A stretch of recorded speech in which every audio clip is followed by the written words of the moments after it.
Masters అందరికీ ప్రణామాలు. Mahavatar foundation వారి ఇంతటి అద్భుతమైన సంకల్పానికి 365 రోజులు కూడా ఇలాగా ధ్యానాన్ని అందిస్తున్నారంటే ఎంత గొప్ప ప్రయత్నం వెనకాల ఉండాలో అన్నది అర్థమవుతుంది. అది ఉదయం సాయంత్రం ఇలా బ్యాచ్లుగా చేస్తున్నది. మీ ఫౌండేషన్ వారికి వారి వారి యొక్క కార్యకర్తలందరికీ కూడా నా ప్రణామాలు. ఓకే. గురువర్యుల బ్రహ్మర్షి పితామహ పత్రిజీకి, స్వర్ణమాల అమ్మకు ప్రణామాలు. సకల గురుమండలికి ఆత్మసుమాంజలి. ఆ విశ్వమాతకు అనంత కోటి కోటి ప్రణామాలు. అలాగే ప్రత్యక్షంగా పరోక్షంగా ఉన్న ధ్యాన మిత్రులందరికీ కూడా ధ్యాన సుమాంజలి. ఓకే మాస్టర్స్, మరి ఈరోజు టాపిక్ ఆది నుండి ఆధ్యాత్మికత. ఓకే, ఇది అంటే ఆది నుండి ఆధ్యాత్మికత అంటే ఇది అందరి కథే. ప్రపంచంలో సృష్టి ఆవిర్భావం నుంచి జరిగిన జీవుల అందరి యొక్క ఆత్మకథే ఇది. సో అది మరి నా జీవన అనుభవంలో ఒకసారి ఆ నాకు కలిగిన అనుభవమే దీనిలో రాసింది. మీ అందరికీ తెలుసో లేదో, నేను ఒక పుస్తకం రాశాను, పద్మపత్ర మీమాంస అని.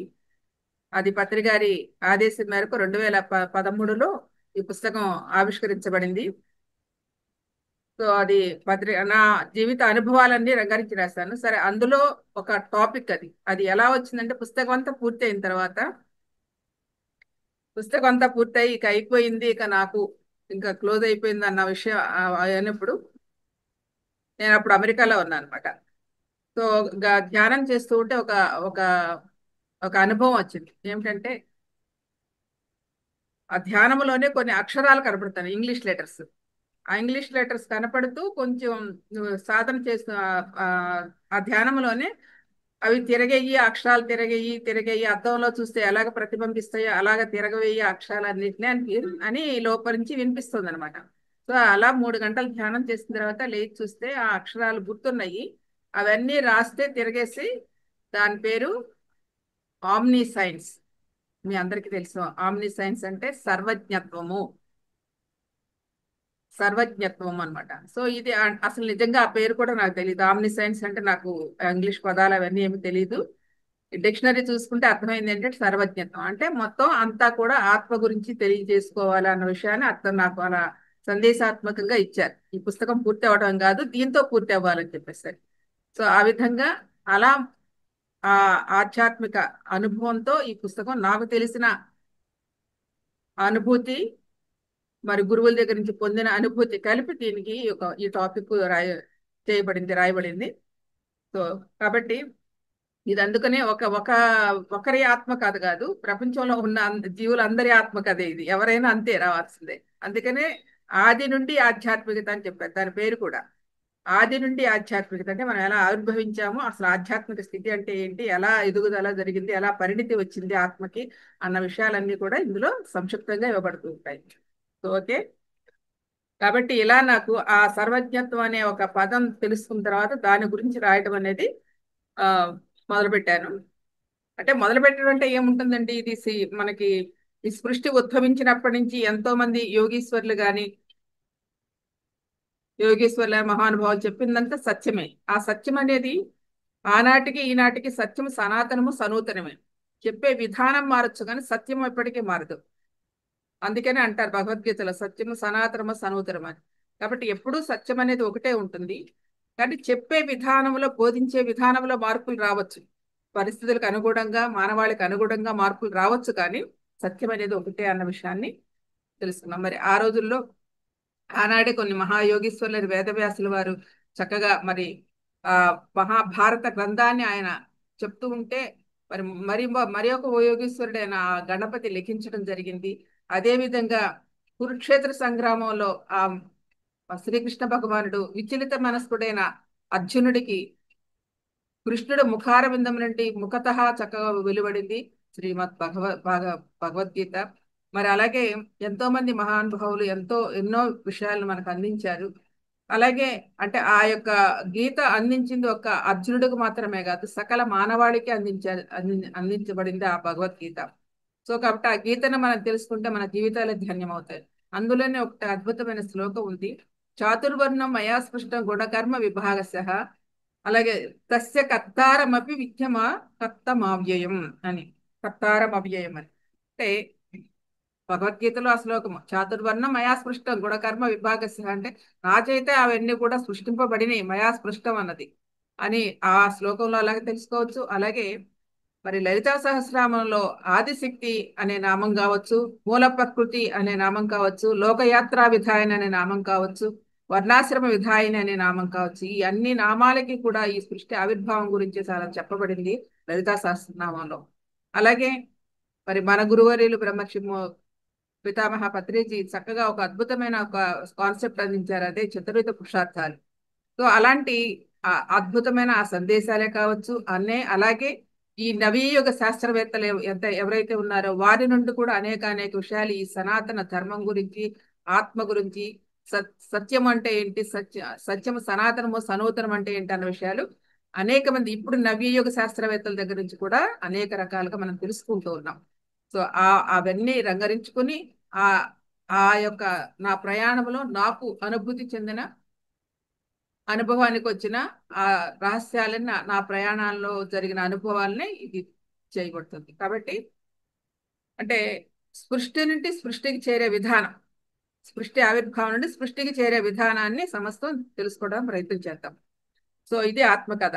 ఇది అనంతత్వమైనది, అలాగే అఖండమైనది, అద్వితీయమైనది. మూల చైతన్యాన్ని ఒకానొక శక్తి ఇచ్చగలిగింది ఒకానొక శక్తికి. ఆ శక్తి ఆదిశక్తి, ఆ శక్తే చైతన్యం, ఆ శక్తే మూల చైతన్యం. ఆ చైతన్యానికి ఒకానొక కోరిక కలిగింది, ఏమని? ఒక ఒక సృష్టి ఆవిర్భంప చేయాలి, సృష్టి చేయాలని ఒక సంకల్పం కలిగింది, దాన్ని ఇచ్ఛాశక్తి అంటారు. ఆ సంకల్పం నుండి ఒక సృష్టి రూపరచన జరిగింది.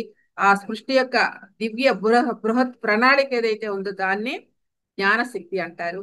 మరి ఆ జ్ఞానశక్తిని మరి క్రియారూపంలోకి తీసుకురావాలంటే అది క్రియాశక్తి అంటారు. ఇచ్ఛాశక్తి, జ్ఞానశక్తి, క్రియాశక్తి.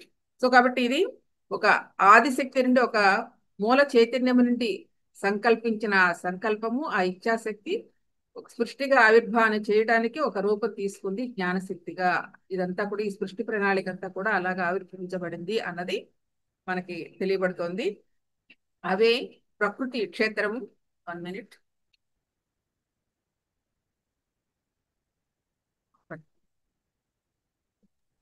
మాస్టర్స్ ఎవరు కూడా లీవ్ అవ్వకండి. అందరు కూడా దయచేసి వీడియోస్ ఆన్ చేసుకోండి, బుక్ పెన్ను పెట్టుకొని నోట్ చేసుకోండి.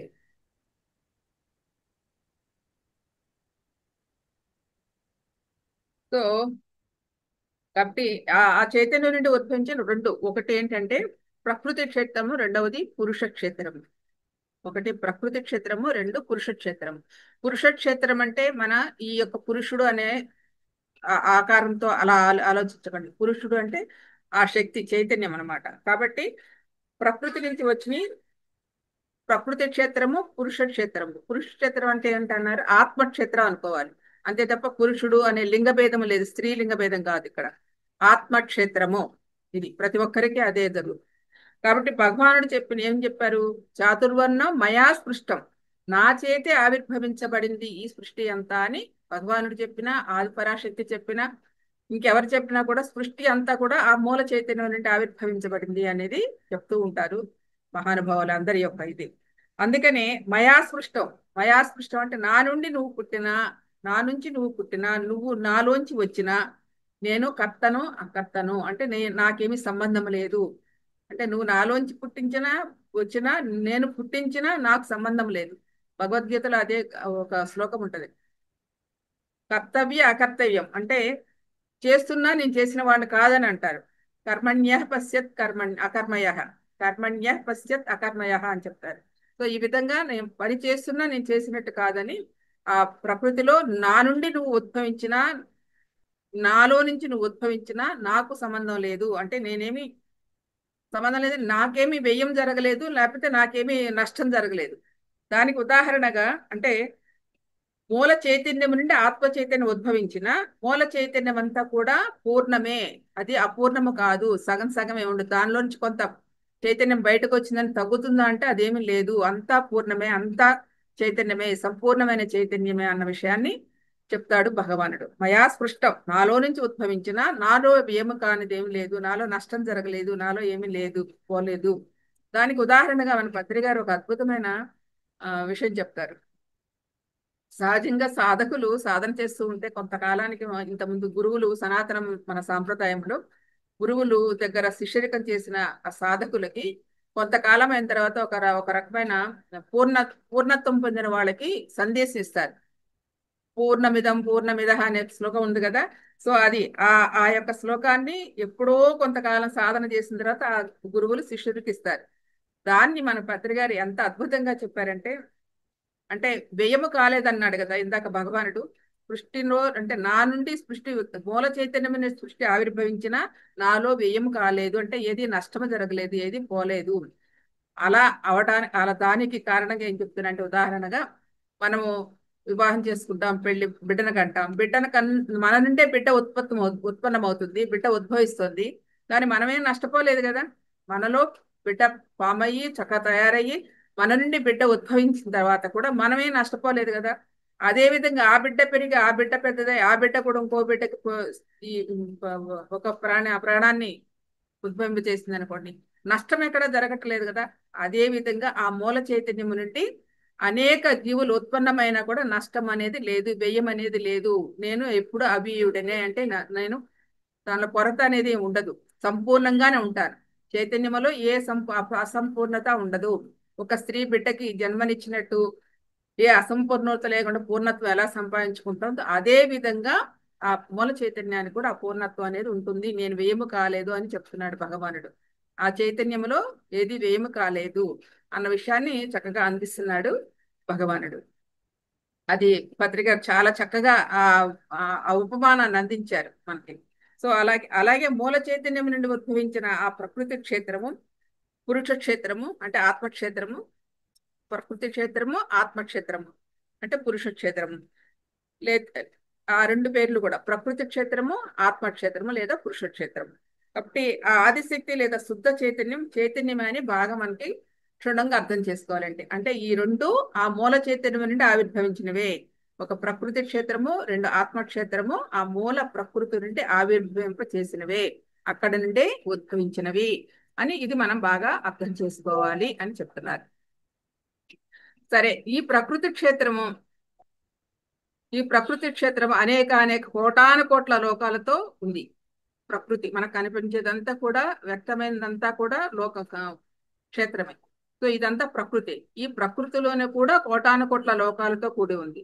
అలాగే పురుష క్షేత్రం అంటే వేదాంత పరిభాషలు ఏమంటారంటే దాన్ని ఆత్మక్షేత్రం అని ఇందాక చెప్పుకున్నాం. పురుష క్షేత్రాన్ని వేదాంత పరిభాషలు అంటే, వేదాంతం అంటే స్పిరిచువల్ గా దాన్ని ఆత్మక్షేత్రం అంటారు. సరే, ఈ ఆత్మక్షేత్రం నుండి అనేక అంశాత్మలు ప్రకృతి క్షేత్రంలోకి మమేకమై జీవాత్మలుగా ఉద్భవించినవి. ఏవండి? ఈ ఆత్మక్షేత్రం అంటే ఏదైతే ప్రకృతి క్షేత్రము ఆత్మక్షేత్రము రెండు వచ్చినాయో, ఈ ఆత్మక్షేత్రం నుండి అనేక జీవాంశలు, అనేక జీవాత్మలు ఈ ప్రకృతి క్షేత్రంలో మమేకమై చక్కగా ఈ ఉద్భవించినాయి అని చెప్తున్నారు. అవి ఎలా ఉన్నాయి అని అంటే, ప్రకృతి క్షేత్రంలో ఉన్నప్పుడు ప్రకృతి క్షేత్రంలో ఉన్నప్పుడు ప్రకృతి ఆత్మగా, ఖనిజ క్షేత్రంలో ఉన్నప్పుడు ఖనిజాత్మగా, వృక్ష క్షేత్రంలో ఉన్నప్పుడు వృక్షాత్మగా, మానవ క్షేత్రంలో ఉన్నప్పుడు మానవాత్మగా, అలాగే జంతు క్షేత్రంలో ఉన్నప్పుడు జంతు ఆత్మగా, మానవ క్షేత్రంలో ఉన్నప్పుడు మానవాత్మగా, అలాగే దేవగణాలతో ఉన్నప్పుడు దైవాత్మగా, అంటే దైవీ గుణాలు సంపాదించుకున్నప్పుడు దైవాత్మగా ఇలా ప్రకృతిలో ఉంది. ప్రకృతి క్షేత్రంగా, ఖనిజ క్షేత్రంగా, వృక్ష క్షేత్రంగా, జంతు క్షేత్రంగా, మానవ క్షేత్రంగా, దైవ క్షేత్రంగా ఇలా రకరకాలుగా మనకు పరిణామం చెందింది అని ఈ యొక్క దీనిలో చెప్తారు. ఆత్మక్షేత్రంలో అలాగా ప్రకృతిలోకి మమేకమై అలాగా ఏర్పడింది ఈ క్షేత్రము, ఆత్మక్షేత్రము. ఇన్ని రూపాలుగా వ్యక్తీకరించబడింది అని చెప్తున్నారు. ఇలా రకరకాల గణాలుగా, రకరకాల ఆత్మలుగా తన అనుభవాలను అలా సంతరించుకుంటూ, అంటే ఎక్కడి నుంచి ప్రకృతి ఆత్మగా మొదలై దైవగణంగా మారే వరకు కూడా అనేక రకాల అనుభవాలు పొందుతుంది కదా ఆత్మ. ఒక్కొక్క గణములో ఉన్నప్పుడు, ప్రకృతి ఆత్మగా ఉన్నప్పుడు అనేక అనుభవాలు పొందుతూ ఉంటుంది. అదేవిధంగా ఖనిజ క్షేత్రంలో ఉన్నప్పుడు అనేక రకాల అనుభవాలు పొందుతూ ఉంటుంది. సో ఇలాగా ప్రతి ఒక్క ఆత్మక్షేత్రంలో ఉన్నప్పుడు అనేక రకాల అనుభవాలు పొందుతూ పొందుతూ తమ అనుభవాలు సంతరించుకుంటూ ఆ యొక్క ఆత్మక్షేత్రం విరాజిల్లుతుంది, అంటే పరిణతి చెందుతుంది అన్న విషయాన్ని తెలియజేస్తున్నారు. ఇదే అంటే ఇలా రకరకాలుగా ఆత్మ అన్ని కోణాలను అన్ని క్షేత్రాలలోనూ ఆత్మ అనుభవాలుగా పరిగణించగా అది విరాజిల్లుతూ తన యొక్క విరాట్ స్వరూపాన్ని ఇలా విస్తరింపజేసుకుంది ఆత్మక్షేత్రము.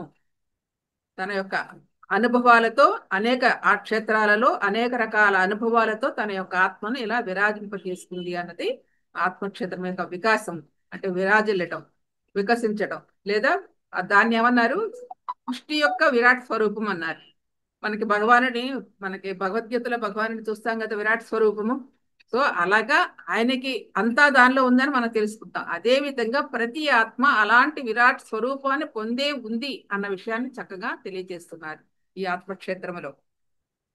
సో ఇలా రకరకాలుగా ఆ యొక్క ఆత్మ పరిణితి చెందు ఆ విరాట్ స్వరూపాన్ని ఏర్పరచుకుంటుంది. అయితే ఈ సృష్టి సమస్తము కూడా 25 తత్వాలతో కూడి ఉంది. 25 తత్వాలతో అంటే ఏంటివి? పురుషుడు ప్రకృతి కలయికే సృష్టి. ప్రకృతి పురుషుడు కలయికే సృష్టి. ఈ సృష్టిలో ఆ కలయికతో ఏర్పడిన జీవుడు 25 తత్వాలతో ఉన్నాడు. ఆ 25 తత్వాలతో కూడిన పురుషుడు ఆ ప్రకృతిలోకి ప్రవేశిస్తూనే 3 శరీరాలను ధరిస్తున్నాడు. ఏమి శరీరాలు? భౌతిక శరీరము, సూక్ష్మ శరీరము, కారణ శరీరము అనే 3 శరీరాలతో తయారవుతున్నాడు ఆ జీవుడు. అలాగే ఈ యొక్క తత్వాలంటే ఏంటి? కారణ శరీరానికి 2 ఉంటాయి, చిత్తము, అహంకారం. కారణ శరీరం అంటే కనపడదు మనకి. భౌతిక శరీరం కనపడుతుంది, ప్రాణమయ శరీరం అనేది కనపడుతుంది, కారణ శరీరం అనేది కనపడదు. ఆ కారణ శరీరానికి ఉండేది చిత్తము, అహంకారం. అలాగే సూక్ష్మ శరీరానికి ఉండేది పంచ తన్మాత్రలు, అలాగే పంచ జ్ఞానేంద్రియాలు, పంచ కర్మేంద్రియాలు, మనస్సు, బుద్ధి అని సూక్ష్మ శరీరానికి ఉంటాయి.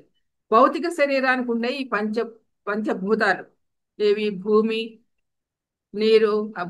నీరు, అగ్ని, వాయువు, ఆకాశ తత్వంతో కూడి ఉందే ఈ యొక్క భౌతిక శరీరం. సూక్ష్మ శరీరానికి పంచ తన్మాత్రలు, పంచ జ్ఞానేంద్రియాలు, పంచ కర్మేంద్రియాలు, మనస్సు, బుద్ధి అనేది సూక్ష్మ శరీరానికి ఉంటుంది. కారణ శరీరానికి ఉండేది చిత్తము, అహంకారము. సో ఇవన్నీ కూడా కలిపి 24 తత్వాలవి. ఈ 24 తత్వాలు ఇవి ఏర్పడటానికి, అంటే మనిషి యొక్క జీవుడు ఏర్పడటానికి కావలసిన ఈ తత్వాలు ఉంటాయి. 24 తత్వాలకి ప్లస్ ఆ జీవుడు అనేవాడు, అంటే ఆ చైతన్యం అనే దానిలో ప్రవేశిస్తేనే ఈ జీవుడికి జీవత్వం ఉంటుంది, లేదంటే శవంగానే ఉంటుంది. కాబట్టి ఈ పంచ తన్మాత్రలతోటి 24 తత్వాలతోటి ఉన్న ఈ యొక్క శరీరం తయారైన ఈ జీవుడికి దానిలో ప్రవేశించబడేది ఎవరు? ఆ యొక్క చైతన్యము, ఆ యొక్క పురుషుడు, ఆ యొక్క ఆత్మ అన్నది. అందుకని 25 తత్వాలతో కూడుకున్నదే ఈ యొక్క పంచ తన్మాత్రలతో మిళితమైనది, పంచభూతాలతో మిళితమైనది ఈ శరీరం అని చెప్తున్నారు. అంటే ఈ కలయిక వల్ల, ప్రకృతుల కలయిక వల్ల ప్రకృతిలో ఉన్న 24 తత్వాలు, పురుషుడైన పురుషతత్వమైన జీవాత్మ చైతన్యము కలయిక వలన ఈ జీవుడు లేక ఈ జీవాత్మ చక్కగా అంశాత్మగా ఏర్పడి ఈ భౌతిక దేహాన్ని ధరిస్తూ ఉన్నాడు. అంటే మనం అందరం ఇలా తయారైన వాళ్ళమే, ఇలాగ వచ్చిన వాళ్ళమే. ఈ నానే లేదు, ప్రతి ఒక్కరి జీవుడి యొక్క కథ ఇదే. ఇలా ప్రకృతిలో 24 తత్వాలు ప్లస్ ఆ చైతన్యము కలిస్తేనే ఒక ఈ భౌతిక శరీరం అనేది ఏర్పడుతుంది. కాబట్టి భౌతిక దేహధారి అయిన ఈ ఆత్మ మానవ గణములో దృష్టి సారిస్తూ, అంటే ఈ మానవ జీవితానికి వస్తూ విశేషమైన ప్రకృతిలో అనంతకాలంగా చేసే, అంటే ఈ యొక్క ఎన్నో జన్మలు తీసుకుంటున్నాం కదా, మానవ జన్మకు వచ్చిన తర్వాత ఒక్కొక్క జన్మలో ఒక్కొక్క అనుభవాలు, కొన్ని అనుభవాలు సేకరించుకుంటూ అనుభవించుకుంటూ వస్తూ ఉంటాం. అందుకని వ్యవహారాల యొక్క రూపురేఖలను చక్కగా, అంటే ఈ అనంత ప్రకృతిలో, ఈ ప్రకృతిలో జీవుడు ప్రవేశించినప్పుడు, ఈ భౌతిక శరీరం ధరించినప్పుడు ఈ శరీరం ధరించిన తర్వాత చేయవలసిన పనులు ఏదైతే ఉన్నాయో ఆ పనులను 4 గణాలుగా విభజించారు మహానుభావులు. ఆ 4 గణాలు అంటే మన సంప్రదాయంలో మన ఋషులు చేసిన సంప్రదాయం ఇదంతా కూడా. భౌతిక శరీరం తీసుకున్న తర్వాత ఈ భూమి మీదకి వచ్చిన తర్వాత ఈ శరీరంతో చేయవలసిన 4 ఉన్నాయి. ఆ 4 చతుర్విధ పురుషార్థాలు. అవే 4 రకాలు: కామ, అర్థ, ధర్మ, మోక్షాలు అనమాట. ఇది చతుర్విధ పురుషార్థాలు. అంటే ప్రతివాడు మానవ జీవితం తీసుకున్న తర్వాత ఈ 4 చేయాల్సిందే కదా. ప్రతి ఒక్కరు ఈ యొక్క ధర్మాన్ని పాటించాల్సిందే కదా. ఈ 4 ధర్మాలు లేకపోతే మానవుడి యొక్క జీవితమే లేదు. సో కాబట్టి ప్రతి ఆత్మ ఈ భౌతిక దేహం తీసుకున్న తర్వాత చేయవలసిన నిర్ధారించబడింది, ఋషుల చేత నిర్ధారించబడినది ఏదైతే ఉందో ఇవే చతుర్విధ పురుషార్థాలు. ఇవి 4 రకాలు ఉన్నాయి. కామార్థ ధర్మ మోక్షాలు. అలాగే 4 రకాల గుణాలు కూడా ఉన్నాయి. ఏమిటా గుణాలు? తమో గుణము, రజో గుణము, సాత్విక గుణము, శుద్ధ సాత్విక గుణము ప్లస్ నిర్గుణం తర్వాత వచ్చేది.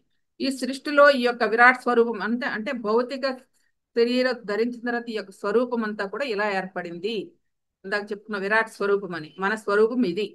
అంటే ఎక్కడి నుంచి సృష్టి నుంచి ఎలా ఆవిర్భవించామో, ఎలా పెరిగామో, ఏ క్షేత్రాల్లో దాటుకుంటూ అనేక అనుభవాలు పొందుతూ భౌతిక శరీరం తీసుకున్న తర్వాత, భౌతిక శరీరం ధరించిన తర్వాత చేయవలసిన ధర్మాలు ఏమిటో అదంతా ఆచరిస్తూ ఆ గుణాలతో సంచరిస్తూ ఉన్నవాడిదే మానవుడి యొక్క విరాట్ స్వరూపము అని చెప్తున్నారు. ఈ పురుషాత్మ అంటే ఈ ఆత్మ, పురుష అంటే వేరే గుర్తుపెట్టుకోవాలి ఈ విషయం. ఆత్మ అన్నమాట. అంటే ఈ ఆత్మ ప్రకృతితో కలిసి 4 రకాల గుణాలతో, 4 రకాల కర్మలతో, 4 రకాల వర్ణాలతో ఏర్పడింది. చాతుర్వర్ణం మయా స్పృష్టం అన్నారు భగవానుడు. 4 రకాల వర్ణాలతో, 4 రకాల గుణాలతో, 4 రకాల కర్మలతో ఈ యొక్క క్షేత్రం ఏర్పడింది. ఇక ఈ 4 రకాలకు మనం ఏదైనా పెట్టుకోవచ్చు పేర్లు. ఎలా అంటే ఒక పువ్వును ఏ నామంతో పిలిచినా దాని పరిమళం అదే కదా. ఒక గులాబీ పువ్వు ఉందనుకోండి, నువ్వు ఏ పేర్లు పెట్టుకున్నా దాని యొక్క పరిమళం ఒకటే వస్తుంది కదా. అదే విధంగా ఈ 4 గుణాలైనా, 4 కర్మలైనా, 4 వర్ణాలైనా సరే ఏ పేరు పెట్టుకున్నా దానికి సత్యం ఒకటే. పువ్వుకి ఎలా అయితే పరిమళం ఒకటే అయిందో సత్యం అలాగే ఒకటే ఉంటుంది. కాబట్టి పుట్టుక బట్టి ఈ పేర్లు ఏమి లేవు. గుణాలను బట్టి కర్మలు, కర్మలను బట్టి వర్ణాలు ఏర్పడ్డాయి. చాతుర్వర్ణం మయా స్పృష్టం అన్నారు. గుణాలను బట్టి కర్మలు, కర్మలను బట్టి వర్ణాలు వచ్చినాయి అని చెప్పారు. ఆ శ్లోకంలోనే ఎంతో అద్భుతమైన ఆ ఒక్క శ్లోకం తెలుసుకుంటే, అందుకే ఇందా చెప్పాను ఈ యొక్క చాతుర్వర్ణ మయా స్పృష్టం అనే ఒక శ్లోకము. తర్వాత ఆ మన లలితా సహస్రనామ లోకయాత్రా విధాయిని ఆ నామాల్లో తెలుసుకుంటే సమస్తము అన్ని దానిలో కూడా ఇమిడిపోయి ఉంటుంది. ఈ యొక్క ఆధ్యాత్మిక ఆత్మ చైతన్యం యొక్క కథ అంతా కూడా ఆ నామాల్లో గుప్తంగా ఇమిడిపోయి ఉంటుంది. సో అందుకనే ఇక్కడ ఈ 4 రకాల వర్ణాలైనా, 4 వర్ణాలైనా, 4 రకాల కర్మలైనా సరే ఏ పేరు పెట్టుకున్నా ఉన్నది ఒకటే సత్యం అని చెప్తున్నారు. సాత్విక గుణానికి సంబంధించిన కర్మలు వేరుగా ఉంటాయి. అలాగే మరి తమో గుణానికి సంబంధించిన కర్మలు వేరుగా ఉంటాయి. రజో గుణానికి సంబంధించిన కర్మలు వేరుగా ఉంటాయి. సాత్విక గుణానికి సంబంధించిన కర్మలు వేరుగా ఉంటాయి. అలా ఆ శుద్ధ సాత్వికతకు వచ్చినప్పుడు ఆ గుణాలు వేరుగా ఉంటాయి. అంటే రకరకాలుగా పరిణితి చెందుతూ ఉన్నప్పుడు ఆ గుణాలు కూడా మార్పులు చెందుతూ ఉంటాయి కదా. అలా ఏమన్నారు ఇక్కడ? చాతుర్వర్ణం అన్నారు కదా. తమో గుణంతో ఉన్న వారిని శూద్రులని, రజోగుణంలో ఉన్న వారిని వైశ్యులని, అలాగే సాత్విక గుణంలో ఉన్న వారిని క్షత్రియులని, శుద్ధ సాత్విక గుణంలో లేక నిర్గుణంలో విశేషంగా ఉన్న వారిని బ్రాహ్మణులు అని చెప్పి ఈ 4 వర్ణాలు మయా స్పృష్టం, వర్ణింపబడినవి, నా నుండే వచ్చినవి అని చెప్తున్నారు అన్నమాట. అయితే ఇక్కడ తమో గుణంలో విశేషంగా ఉన్నవారు కర్మలన్నీ కూడా మనందరికీ తెలిసే, మీరందరూ సాధకులే కాబట్టి తెలియదేం లేదు. తమో గుణంలో ఉన్నాడు, విశేషంగా కర్మలు చేస్తూ ఉంటాడు. అంటే కామపూరితంగా ఉంటాడు, ఎప్పుడు కోరికలతోనే ఉంటాడు. అది కావాలి, ఒకటి తర్వాత ఒకటి. ఈ తమో గుణంలో లక్షణమే అది. సో ఎప్పుడు కోరికలతో ఉంటే కర్మలు చేస్తూ ఉంటాడు. దీనిలో భోజనము, నిద్ర, మైథునము ఇలా కొన్ని జన్మలు గడుస్తాయి ఈ తమో గుణంలోని. ఇదంతా ఏమంటారు? ఈ తమో గుణంతో తనువుతో చేసే కర్మలు దీన్ని ఏమన్నారు? శూద్రవర్ణము అన్నారు. అంటే ఈ యొక్క తమో గుణంతో చేసే కర్మలు ఏదైతే ఉన్నాయో అవి శూద్ర కర్మలు అన్నారు. అంటే ఇక్కడ తనువుతో జరుగుతాయి, శరీరంతో జరిగే కర్మలు. అలాగే క్రమేపీ అలా సాధన కొన్ని జన్మలు చేయగా కొన్ని జన్మలు తీసుకోగా క్రమేపీ రజోగుణంలో ప్రవేశించి సగం పనులు కోరికలతో సంభవించి ఉంటాయి, సగం పనులు అర్థపూరితంగానే ఉంటాయి. రజోగుణానికి వస్తాడు కదా, అంటే సగం పనులు తన కోసం తను చేసుకుంటూ, అంటే ఆ కామ్య కర్మలు ఏదైతే కోరికలు ఉన్నాయో ఆ కర్మలు చేసుకుంటూ, ప్లస్ కొన్ని పనులు అర్థవంతంగా కూడా చేస్తాడు. సగం అవి సగం ఇవి ఉంటాయి. తమో గుణం నుండి రజోగుణంలోకి వచ్చినప్పుడు తమో గుణంలో కోరికలు, రజోగుణంలో కూడా ఉంటాయి. 2 కోరికలు సమంగా ఉంటాయి. ఇక్కడ తనువుతో పాటు తనువుతో పాటు మనస్సును కూడా ఉపయోగిస్తారు. అంటే శరీరము ప్లస్ మనస్సు ఉపయోగపడుతుంది. మొదటిది తమో గుణంలో శరీరంతోనే చేస్తారు. రజోగుణంకి వచ్చేటప్పటికి శరీరాన్ని మనసును కూడా ఉపయోగిస్తారు. అందుకని ఇక్కడికి వచ్చేటప్పుడు కాస్తంత డబ్బు సంపాదించాలని, ఆ సంపాదన కాస్త అందరికి ఉపయోగపడేలా ఉండాలని, కాస్త కీర్తి రావాలని, కాస్త ప్రతిష్ట రావాలని ఇలాగ ఉంటుంది. దానిని ఏమన్నారు అంటే వైశ్యవర్ణము అంటారు. వారే కదండి మరి సంపాదన చేయటం, వ్యాపార వ్యవహారాలను చేస్తేనే కదా మన ఈ యొక్క ప్రపంచంలో అంతా జరిగేదంతా, వ్యవహారాలు జరగాలంటే. సో దాన్ని ఏమన్నారు వైశ్యవర్ణము. శరీరము ప్లస్ మనసు కలిపితో చేసిన దాన్ని వైశ్యవర్ణము అన్నారు. శరీరంతో చేసేవాడిని శూద్రవర్ణం అన్నారు. ఇక మూడవది వచ్చేటప్పటికి ఆత్మ పరిణామ క్రమంలో ఇంకాస్త మనం ఎదుగుతూ ఉన్నప్పుడు, అంటే తమో గుణము రజోగుణములు కూడా అనేక జన్మలు తీసుకుని అనేక అనుభవాలు తీసుకున్న తర్వాత సాత్విక గుణంలో ప్రవేశించినప్పుడు కామ అర్థంతో పాటు ధర్మపూరితమైన కర్మలు కూడా చేస్తారు. ధర్మపూరితమైన అంటే అక్కడ తనువుతో చేసే కర్మలు ఉంటాయి, రెండు మనసుతో చేసే కర్మలు ఉంటాయి. తర్వాత ఆ బుద్ధిని కూడా ఉపయోగిస్తారు. ఇక్కడ మంచి అది చెయ్యొచ్చా లేదా అన్న ఒక విచక్షణా జ్ఞానంతో, వివేకంతో, యుక్తాయుక్త విచక్షణా జ్ఞానంతో చేస్తూ ఉంటారు. ఈ సాత్విక గుణంలోకి వచ్చినప్పుడు ఇక్కడ ఏం జరుగుతుంది? శరీరము ప్లస్ మనస్సు ప్లస్ బుద్ధి, ఈ మూడు కూడా ఏర్పడుతూ ఉంటాయి. అంటే ఇది ఆత్మ పరిణామ క్రమంలో శరీరము మనసు బుద్ధితో చేసేది సాత్విక గుణంలో ఉన్న స్థితి అనమాట. అందుకని వాటితో పాటు అంటే ఇలా ఈ పనులు చేస్తూ ఉన్నప్పుడు వారి క్షేమంతో పాటు, అంటే తన క్షేమంతో పాటు చుట్టూ ఉన్న వారి ప్రజాక్షేమాన్ని కూడా కాంక్షిస్తూ ఉంటారు. ఇది ఈ విధంగా జీవించే జీవితాన్ని ఏమన్నారు? క్షత్రియ ధర్మం అన్నారు. శూద్ర ధర్మము, వైశ్య ధర్మము, క్షత్రియ ధర్మం. క్షత్రియ ధర్మం తనతో పాటు తను జీవిస్తూ చుట్టూ ఉన్న వారి క్షేమ సమాచారాలు కూడా పొందేవాడు ఎవడైతే ఉన్నాడో ఆ సాత్విక గుణంలో ఉంటాడు, వాడే క్షత్రియ వర్ణం. ఇక నాలుగవ దానికి వస్తాం. ఇది సృష్టి పరిణామ క్రమంలో ఇలా ఎన్నో అనుభవాలు పురోగతి చెందుతూ ఉంటది కదా ఆత్మ. ఇలా కొన్ని పత్రికారు ఎప్పుడు చెప్తూ ఉంటారు, ఇలా కొన్ని వందల జన్మలు తీసుకున్నామని. ఆ వందల జన్మలో ఇలా పరిణామ క్రమం జరిగి జరిగి జరిగి జరిగి జరిగి ఆ తర్వాత సృష్టి కర్మలో ఆ శుద్ధ సాత్వికత, ఆ పురోగతిలో శుద్ధ సాత్వికత, దాంతోపాటు కాస్తంత నిర్గుణత్వం కూడా వస్తూ ఉంటుందని చెప్తున్నారు. అలా సంతరించుకున్న ఆత్మ, అంటే ఆ శుద్ధ సాత్వికతను నిర్గుణాన్ని సంతరించుకున్న ఆత్మ మోక్ష స్థితిలో ఉంటారు అన్నారు. అంటే మోక్షదాయకమైన కర్మలు చేస్తూ ఉంటారు. మోక్షదాయకం అంటే మనం ఎలా ఉండాలి, ఎలా ముక్తి పొందాలి, ఈ కర్మబంధాల నుంచి ఎలా విడవడాలి, ఈ యొక్క అలాంటి జ్ఞానాన్ని సంపాదించుకోవడానికి చాలా ప్రయత్నం చేస్తూ ఉంటారు. అక్కడ ఏముందండి? తనువు ఉంది, మనసు ఉంది, బుద్ధి ఉంది, ఆ తర్వాత జ్ఞానం కూడా ఉంది. ఆ జ్ఞానం ప్లస్ పరిపూర్ణ జ్ఞానం, శుద్ధ సాత్వికత నిర్గుణం అన్నారు కదా. శుద్ధ సాత్వికతలో జ్ఞానం వస్తుంది, దాని తర్వాత ఇంకాస్త పరిణితి చెందడం పరిపూర్ణ జ్ఞానం కూడా వస్తుంది. దీన్ని ఏమన్నారు? బ్రాహ్మణ వర్ణము అన్నారు. ఇది మన యొక్క ఎదుగుదల. చాతుర్వర్ణం మయా స్పృష్టం గుణ కర్మ విభాగశః అని భగవంతుడు ఎంత చక్కగా చెప్పాడో, ఇది మన ఆత్మకు సంబంధించిన కథే అంతా కూడా. సో కాబట్టి ఇలా 4 వర్ణాలు. మొదటి తనువుతో చేశాడు, 2 తనువు మనసు చేశాడు రజోగుణము, 3వది తనువు మనసు బుద్ధి చేశాడు వైశ్యవర్ణము, 4వది వచ్చేప్పటికి తనువు మనసు బుద్ధి ప్లస్ జ్ఞానము కూడా ఉంది. ఆ జ్ఞానం కూడా ఇంకాస్త పరిణితి చెందిన తర్వాత పరిపూర్ణమైన జ్ఞానం కూడా సంపాదించుకుంటాడు అన్నది ఈ యొక్క పరిణామ దశలో వస్తుంది అని చెప్పి తెలుసుకున్నాం. దీన్ని బ్రాహ్మణ వర్ణము. సో ఇలా 4 వర్ణాలు ప్రతి భౌతిక శరీరం దాల్చిన వాడు చేయవలసిన ధర్మములే. అంటే పరిణితి చెందిన కొద్దీ ఈ విధమైన గుణాలు వస్తాయి అన్న విషయాన్ని తెలియజేస్తున్నారు.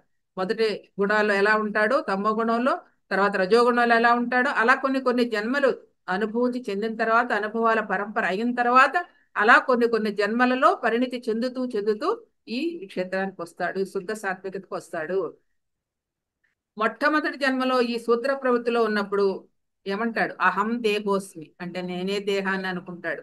ఏదండి? శూద్రవర్ణంలో ఉన్నప్పుడు నేనే దేహాన్ని అనుకుంటాడు. ఆ దేహంతో గానే కర్మలన్నీ కూడా ఆ కోరికల ప్రకారమే, కామపూరిత కర్మలే చేస్తూ ఉంటాడు. కోరికలకు అనుగుణంగానే కర్మలు చేస్తూ ఉంటాడు.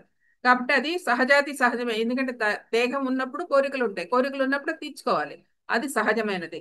కాబట్టి అక్కడ ఏముంది? శరీరంపై ఏకాగ్రత ఉంది మొదటిది. ఇక వైశ్య ప్రవృత్తిలో ఉన్నప్పుడు ఏం చెప్తున్నాడు? నేను దేహాన్ని ప్లస్ మనసును కూడా అనుకుంటున్నాడు. మనసును చేర్చాడు. దేనిలోకి వచ్చేప్పటికి వైశ్యవర్ణంలోకి వచ్చేటప్పటికి ఇక్కడ భౌతిక కర్మలు ఉంటాయి, కళ్ళతో చూసింది చెవులతో విన్నదే కరెక్ట్ అనుకుంటాడు. కళ్ళతో చూసింది చెవులతో విన్నదే కరెక్ట్ అనుకుంటాడు. ఇక్కడ ఒక సైన్స్ అనేది ఉంటుంది, ఆధ్యాత్మికత ఉండదు. అంటే ఒక శాస్త్రీయ దృక్పథంతో చూస్తాడు కానీ దాని వెనక ఉన్న ఆధ్యాత్మిక సత్యాల దాకా వెళ్ళడు. ఎవరండి ఈ రెండవ వైశ్యవర్ణం అంటే వైశ్య వృత్తి చేసేవాళ్ళకి ఏంటంటే తనువుతో మనసుతో రెండు చేస్తాడు, కానీ అది కనపడేదే సత్యం అనుకుంటాడు, తనకు తెలియని దానికి సత్యం కాదని నమ్మడు. సో ఆ విధంగా ఉంటుంది. ఇక్కడ మనసుపై ఏకాగ్రత ఉంటుంది.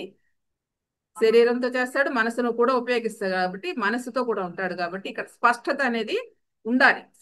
అంటే అంతవరకు స్పష్టత ఉంటుంది కూడా. శరీర ధర్మము మనసు యొక్క ధర్మము తెలిసేవాడు కాబట్టి అక్కడ వరకు స్పష్టత ఉంటుంది. ఇక ఇలా కొన్ని జన్మల అనంతరం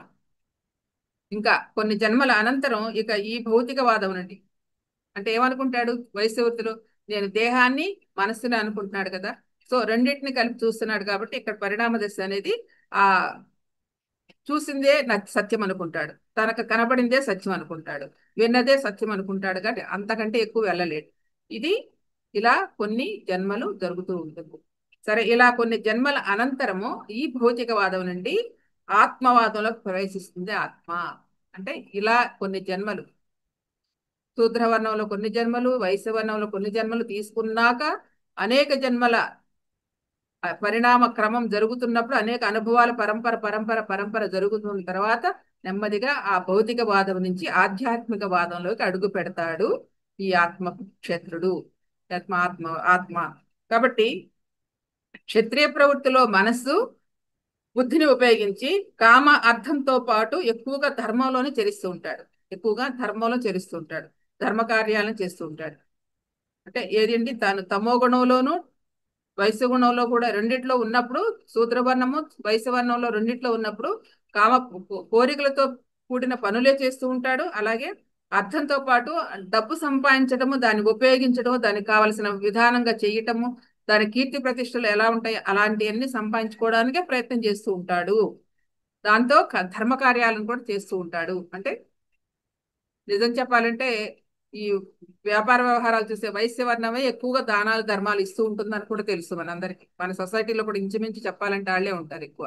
అంటే ఇచ్చే గుణం, దాన గుణం అనేది అక్కడ ఉంటుంది, సంపాదన ఉంటుంది, దాంతోపాటు ఇచ్చే గుణం కూడా ఉంటుంది, ధర్మగుణం కూడా ఉంటుంది. సో ఇలా ధర్మ కార్యాలను చేస్తూ ఉంటాడు. ఇది ఈ ఈ రెండు శూద్ర గుణంగా ఉన్నప్పుడు, శూద్రవర్ణంగా ఉన్నప్పుడు, వైశ్యవర్ణంగా ఉన్నప్పుడు ఇలా జరుగుతూ ఉంటుంది. అలాగా మరి శుద్ధ సాత్వికత వచ్చినప్పటికీ ఇంకా ఈ బ్రాహ్మణోత్తములు అంటే జ్ఞానం, పరిపక్వత. అందుకే ఇవన్నీ మనకి శరీరంలో కూడా చెప్పాలంటే శూద్రవర్ణం అంటే ఈ శరీరం కాయంతో పనిచేసేవాడు, వైశ్యవర్ణ్యం అంటే కాస్త మనసును ఉపయోగించేస్తాడు కాబట్టి అది శరీరము మనసు అనేది ఉంది. ఇక్కడికి ఇవన్నీ కూడా మన భాగంలో చూసుకున్నప్పుడు ఈ క్షత్రియ ధర్మం అంటే భుజస్కంధాలు, పుట్టులు అంటే కాళ్ళు పాదాలు. ఇక్కడికి వచ్చేప్పటికి బ్రాహ్మణత్వం అంటే బ్రాహ్మణత్వం అంటే ఇక్కడ యొక్క జ్ఞానం, నాలుగో ధర్మం ఏంటి బ్రాహ్మణ వర్ణం. అంటే ఎక్కడుంటుంది జ్ఞానం అంతా ఇక్కడే మన మన మన యొక్క ఈ పేసులోనే ఉంటది కదా, తనలోనే ఉంటది కదా అంతా కూడా. సో అందుకని బ్రాహ్మణ వర్ణం ముఖము నుండి ఉద్భవించింది. భగవద్గీత ఎక్కడి నుంచి వచ్చింది? భగవంతుడి యొక్క ముఖార విందము నుంచి జాలువారింది భగవద్గీత. అలాగంటే జ్ఞాన పరిపూర్ణం అంతా ఇక్కడే ఉంటుంది. అందుకని అది బ్రాహ్మణ ధర్మము, బ్రాహ్మణ వృత్తి అంటారు. కాబట్టి ఇక్కడ బ్రాహ్మణోత్తములుగా వచ్చినప్పుడు అంటే ఆ జ్ఞాన పరిపక్వత కలిగి వచ్చినప్పుడు, అంటే బ్రాహ్మణ అంటే ఇక్కడ పత్రికారు కూడా అదే చెప్తారు, బ్రాహ్మణ అంటే బ్రహ్మజ్ఞానం తెలిసిన వాడు, జ్ఞాన పరిపక్వత కలిగిన వాడు బ్రాహ్మణత్వం అని చెప్తారు కదా. సో ఇక్కడ కామము, అర్థము, ధర్మము ఇవన్నీ కలిసి ఉండాలి. ఈ నాలుగు జ్ఞానం, కామ అర్థ ధర్మ జ్ఞానం, ఈ నాలుగు కలిసి ఉండాలి వీళ్ళు ఎవరిలో, ఈ బ్రాహ్మణుడు అనేవాళ్ళు. మిగతా వాళ్ళు సగం సగం ఉంటాయి కానీ బ్రాహ్మణులు పరిపూర్ణంగా ఉంటాయి. ఆ జ్ఞాన పరిపక్వత వచ్చిన వాడే బ్రాహ్మణుడు. కాబట్టి ఏం చేస్తారు జ్ఞానపూరితమైన కర్మలు చేస్తూ ఉంటారు. అలాగే మోక్షదాయకమైన అంటే ఈ యొక్క మన ఆత్మ పరిణితికి సంబంధించిన జ్ఞానాన్ని అందిస్తూ ఉంటారు. ముక్తి కోసం ఎలా ఎలా వెళ్ళాలో చెప్తారు, మోక్షాన్ని ఎలా సంపాదించాలో చెప్తారు. ఈ విధంగా ఆ బ్రాహ్మణ ధర్మం అంతా ఉంటుంది. అంటే పరిపక్వత కలిగిన గుణంతో వచ్చిన వాళ్ళనే బ్రాహ్మణోత్తములు. జ్ఞానము కలిగిన వాళ్ళు, పరిపూర్ణ జ్ఞానము కలిగిన వాళ్ళు చేసే కర్మలన్నీ కూడా జ్ఞానయుతముగానే ఉంటాయి, జ్ఞానవంతముగానే ఉంటాయి, అర్థవంతంగానే ఉంటాయి అని చెప్తున్నారు. అదే కదా మన గురువులందరూ ఇప్పుడు గురువుని చూస్తే ఎలా ఉంటది, వాళ్ళు చేసే కర్మలన్నీ కూడా ప్రజలకు ఉపయోగపడేలా ఉంటాయి. వాళ్ళ వాళ్ళ సౌఖ్యం కోసం, వాళ్ళ జీవనాధారం కోసం ఏమి ఉండవు కదా. మన గురువు గారినే మనం చూసుకోవచ్చు. పత్రి గారు మరి తను చేతిలో రూపాయి లేకుండా, జేబులో రూపాయి లేకుండా ఇంత ప్రపంచాన్ని సాధించారు, ఇంత ప్రపంచాన్ని ఏర్పాటు చేశారు, ఇంత ప్రపంచాన్ని మనకి చక్కగా విస్తరింపజేసి వెళ్ళారు. ఎలా చేశారంటే ఆయన చేతిలో ఏం రూపాయి లేదు, రూపాయి లేకుండానే ఇంత అద్భుతమైన ప్రపంచాన్ని సృష్టించి వెళ్ళారంటే అదే ఆయన సంకల్పం, అదే బ్రహ్మజ్ఞానం, అదే బ్రాహ్మణుడు. సో అది అన్నమాట. ఆ స్థితికి రావాలంటే నాలుగు రకాలను, నాలుగు వర్ణాలను కూడా తనలో సంతరించుకున్నవారు, నాలుగు వర్ణ దైవ గుణాలను కూడా వాళ్ళు సంతరించుకున్నవారు, నాలుగు గుణాలు సంపూర్ణంగా అనుభవించిన వారు, అనేక జన్మలలో అనుభవించి అనుభవించి పరిపూర్ణత్వం పొందిన వాళ్ళే ఈ గురువులుగా మనకు వస్తారు అన్న విషయాన్ని తెలియజేస్తున్నారు. కాబట్టి ఎక్కడి నుంచి వస్తుంది ఇదంతా కూడా? ఆ ధర్మము నుండే వస్తుంది. ఆ బ్రాహ్మణ ఆ జ్ఞానము నుండే ధర్మం వస్తుంది. జ్ఞానము లేదు తెలియదు కదా. కాబట్టి ఆ బ్రాహ్మణత్వము నుండి ఆ ధర్మం అనేది వస్తుంది. కామం కామము ప్లస్ అర్థము, కామము ప్లస్ అర్థము. మామూలుగా అయితే మనకి మన సనాతన ధర్మంలో ఏం చెప్తారంటే ధర్మార్థ కామ మోక్షాలు అంటారు. ధర్మ అర్థ కామ మోక్షాలు నాలుగు చెప్పేస్తారు. కానీ ఇక్కడ మన పత్రిజీ ఏం చేశారు? తిరగరాశారు. తిరగరాశారు. ఏం రాశారు? కామ అర్థ ధర్మ మోక్షాన్ని రారు. అంటే ముందల కోరికలు తీరింది ఎవరు కూడా మన ప- పరిణితి చెందలేరు కదండి. అందుకని మొదట జన్మంలో ఉన్నప్పుడు అందుకే ఫస్ట్ చెప్పుకున్న తమో గుణంలో ఉన్నప్పుడు వాడు ఆ తమోగుణ కర్మలన్నీ అనుభూతి చెందిన తర్వాతే వాడి పరిణితి వస్తుంది. అందుకని పత్రికారు కామ అర్థ అనేది రెండు మార్చారు. మామూలుగా అయితే ధర్మం ఎలా వస్తుంది? ధర్మం ఎప్పుడు వస్తుంది? జ్ఞానం వచ్చినప్పుడు ధర్మం వస్తుంది, అంతకుముందు రాదు కదా. ఒక అద్భుతమైన ఫార్ములాని ఆయన సృష్టి చేశారు పత్రికారు. ఇందులో కూడా ధర్మార్థ కామ మోక్షాలని కామార్థ ధర్మ మోక్షములుగా మార్చారు. అదే విధంగా అష్టాంగ యోగములో యమ నియమ ఆసన ప్రాణాయామ ప్రత్యాహార ధారణ ధ్యాన సమాధి అని అష్టాంగ యోగంలో ఉంది కదా. దాన్ని కూడా ఆయన మార్చేశారు పత్రి గారు. అదే ఆయన గట్స్. మన గురువు యొక్క గొప్పతనం ఏంటంటే సనాతన ధర్మాన్ని తిప్పి చెప్పారు అర్థమయ్యే రూపంలో. యమ నియమాలు రావాలంటే ముందల సాధన చేస్తే కదా వచ్చేది. యమ నియమాలంటే జీవుడు ఆచరించవలసిన యమ నియమాలు ఎలా ఉండాలంటే నీలో ఆ ఎనర్జీ ఉంటేనే కదా నువ్వు చేయగలిగేది. అందుకనే యమ నియమాలను పక్కన పెట్టేసి ఆసన ప్రాణాయామ ప్రత్యాహార ధారణ ధ్యాన సమాధులు పెట్టారు. ముందర ధ్యానం చేస్తేనే కదా ఇవన్నీ వచ్చేది. అందుకని యమ నియమాలు పక్కన పెట్టారు. యమ నియమాల తర్వాత చేర్చారు పత్రిజీ. మనకి అష్టాంగ యోగంలో కూడా చక్కగా దీన్ని వివరించారు గురువర్యులు. సో అట్లాగే ఇక్కడ కామం అనేది కోరికలతో కూడా ఉన్నప్పుడు ధర్మం గురించి ఏం తెలుస్తుంది? ధర్మం ఎలా ఉంటుందో, యుక్త అయుక్తం, చేయవలసింది ఏదో చేయకూడదు ఏదో ఎలా తెలుస్తుంది? మనకు ఆ జ్ఞాన పరిపక్వత రావాలంటే ముందల ఆ కోరికల తీరే ఆ గుణాలన్నీ ఎళ్ళాలి. అందుకనే తమో గుణంతో కోరికలన్నీ తీర్చుకున్నవాడే శూద్రవర్ణం అని చెప్పారు మొట్టమొదటిలోని. సో కాబట్టి ఇక్కడ కామము ప్లస్ అర్థము మొట్టమొదటిలో రెండూ ఉన్నాయి. శూద్రవర్ణము వైశ్యవర్ణము రెండూ ఉంటాయి. అంటే తనకు తమో గుణంతో కోరికలు తీర్చుకుంటూ తాను తీర్చుకోవడానికి కావాల్సిన ధర్మాన్ని సంపాదించాలి, అర్థాన్ని సంపాదించాలి కదా. అర్థాన్ని సంపాదించాలంటే ఉండాలి. రెండు ఈ జీవితానికి సంబంధించినవి. అంటే ఇది కామ అర్థములు రెండు కూడా భౌతిక జీవితానికి సంబంధించినవి. ఈ భౌతిక శరీరం దాల్చిన వాడు ఎవడైతే ఉన్నాడో ఈ రెండు కావాల్సిందే కదండి. మనం ఎందుకు వచ్చాం?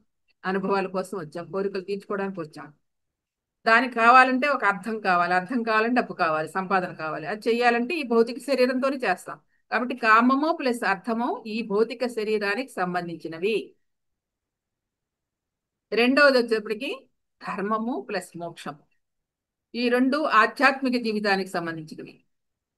మొదటిది భౌతిక క్షేత్రానికి సంబంధించింది, రెండవది ఆధ్యాత్మిక క్షేత్రానికి సంబంధించింది. అంటే మనకి భౌతిక జీవితము ఆధ్యాత్మిక జీవితం రెండు ఉన్నాయి కదా. తెలిసిన తర్వాత మనకి భౌతిక జీవితం ఆధ్యాత్మిక జీవితం ఒకటే అన్న విషయం మనకు అర్థమవుతుంది. అది వేరు వేరు కాదని ఆ జ్ఞానం అప్పుడు వస్తుంది. కానీ ముందు ముందు ఉన్నదంతా కూడా ఇది భౌతిక జీవితం, ఇది ఆధ్యాత్మిక జీవితం అని ఒక ఏర్పాటు చేసుకున్నాం మనం. అది పరిపక్వత రావాలంటే మనలో జ్ఞానం పెరిగిన తర్వాత రెండింటినీ సమానంగా చూసే బ్యాలెన్స్ మనకు వస్తుంది. అదే చెప్తారు ఇక్కడ. కాబట్టి భౌతిక జీవితానికి కామము అర్థము రెండు ఉంటాయి. అది భౌతిక జీవితానికి సంబంధించినవి. రెండవది ధర్మము మోక్షము అనేది ఆధ్యాత్మిక జీవితానికి సంబంధించినవి. ఇలా మానవుని అంతర్గుణాలను బట్టి బాహ్య కర్మలు ఉంటాయి అని చెప్తున్నారు. ఇక్కడ ఏంటి మానవుని అంతర్గుణాలు, లోపల ఏ ఏ గుణాలు ఉన్నాయి ఆ గుణాలను బట్టే నీకు బయట బాహ్య కర్మలు ఉంటాయి. చాలా మంది మహానుభావులు అంటారు, మొహం చూస్తే చెప్పేస్తూ ఉంటారు వాడి గుణం ఏంటో వాడి మనసు ఏంటో అని చెప్పేసి అంటారు. అంటే లోపల నీలో ఏదైతే ఉందో అదే ప్రతిఫలిస్తూ ఉంటుంది మన మన మన ముఖం పైన. అదే విధంగా నీ లోపల ఏదైతే ఉందో అలాంటి కర్మలే చేస్తావు, ఇంకో కర్మలు చేయలేవు, చేయలేవు. అందుకని ఏమంటున్నారు, మానవుని అంతర్గుణాలను బట్టే బాహ్య కర్మలు ఉంటాయి.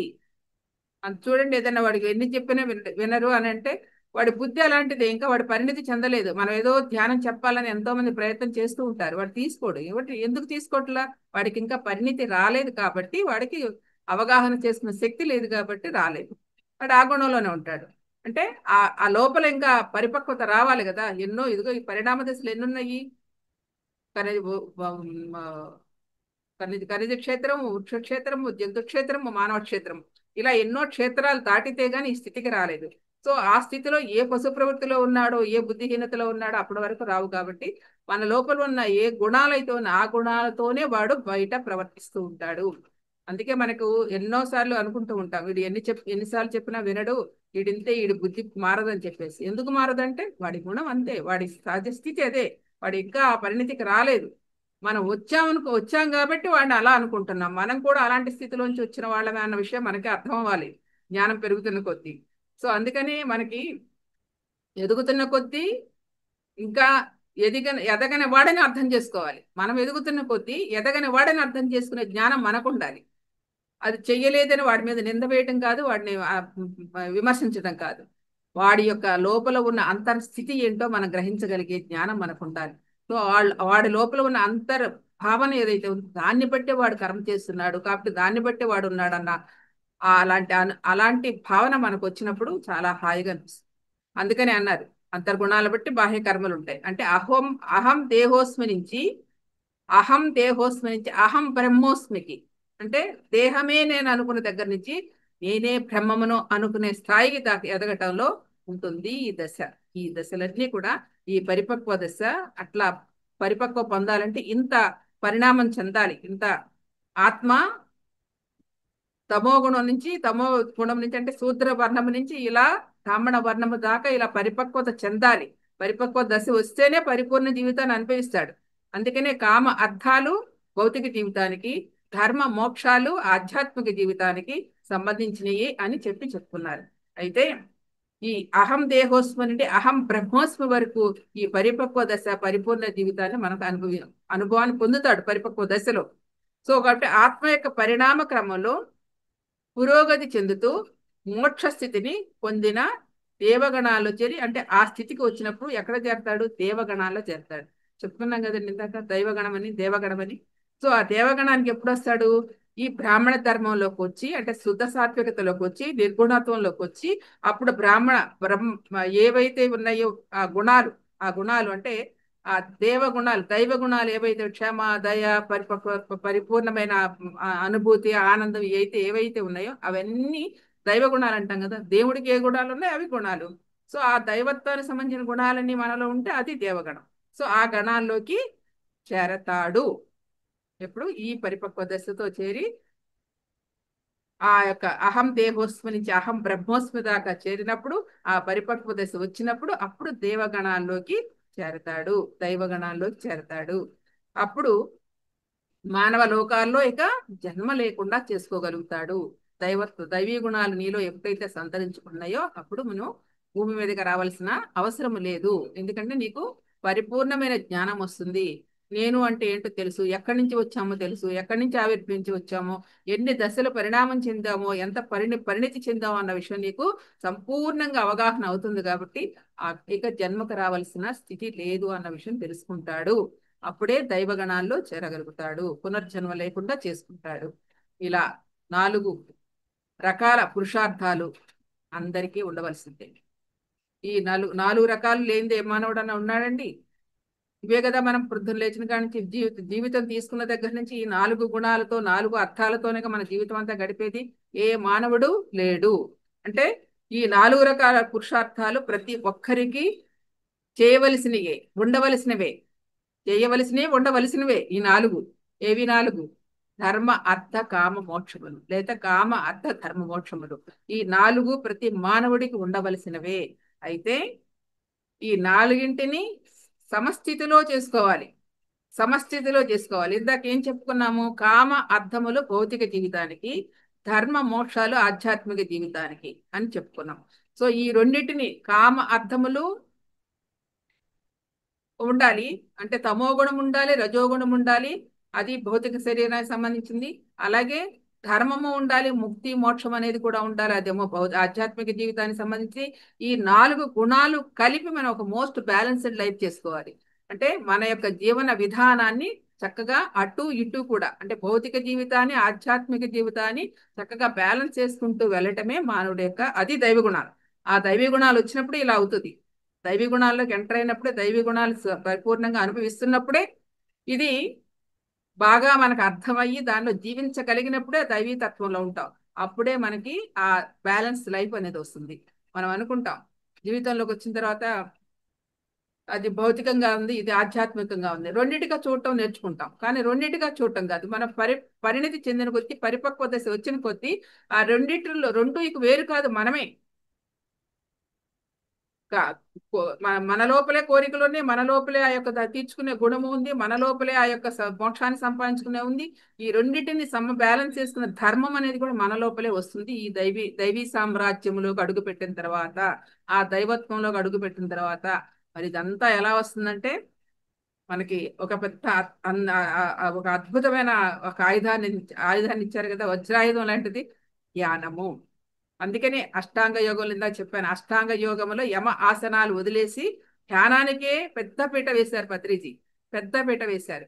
ఎందుకంటే ధ్యానము సాధన చేస్తున్న కొద్దీ, ధ్యాన సాధన చేస్తున్న కొద్దీ నువ్వు ఎలాంటి వాడివైనా కావచ్చు, నువ్వు ఎలాంటి గుణాలతో ఉన్నవాడివైనా కావచ్చు, ఎప్పుడైతే నువ్వు ధ్యాన సాధన కళ్ళు మూసుకుని కూర్చుని ఆలోచన రైతే స్థితి నువ్వు సంభవించిందో, ఆ డివైనిటీ ఎనర్జీతో నీకు ఎప్పుడైతే కనెక్ట్ అయిందో, ఎప్పుడైతే ఆ దివ్యత్వంతో నువ్వు అనుసంధానం అయ్యావో, తద్వారా ఆ దివ్యత్వం నీలోకి ఎప్పుడైతే ఎంటర్ అయిందో, నీలో ఆ కోరికలు అవన్నీ కూడా బ్యాలెన్స్ అవుతూ ఉంటాయి. ఎప్పుడు సమపాళల్లో చేసే ప్రక్రియ జరుగుతూ ఉంటుంది మనకు తెలియకుండానే. అది ఒక అద్భుతమైన ఒక దివ్య సృష్టి అందించిన ఒక అద్భుతమైన ఆ దివ్య ఎనర్జీని ఎవడైతే పొందుతూ ఉంటాడో వాడు ఆ గుణాల్లోకి చేరతాడు.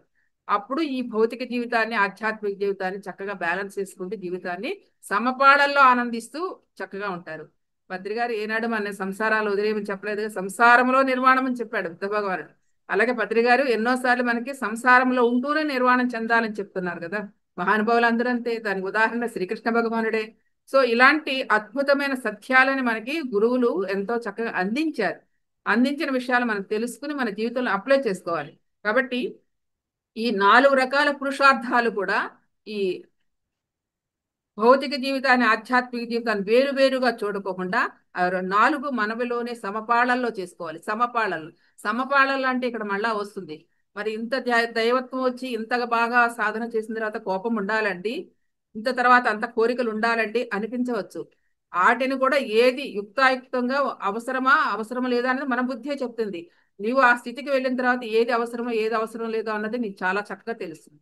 అందుకని బ్యాలెన్స్ చేసుకోవచ్చు. ఉంటాయి కానీ అంత చూడండి, పత్రికారు ఉన్నారు మనకు ఉదాహరణ. మనకి అప్పుడప్పుడు ఆయన కోపం వస్తుంది. ఎందుకు వస్తుంది కోపము? ఆయనకేంది అంత అంత అంత అద్భుతమైన యోగీశ్వరుడే, ఎందుకు కోపం వస్తుంది అని అనుకుంటారు కదా. అలా అనేవాడు చాలా మంది ఉన్నారు.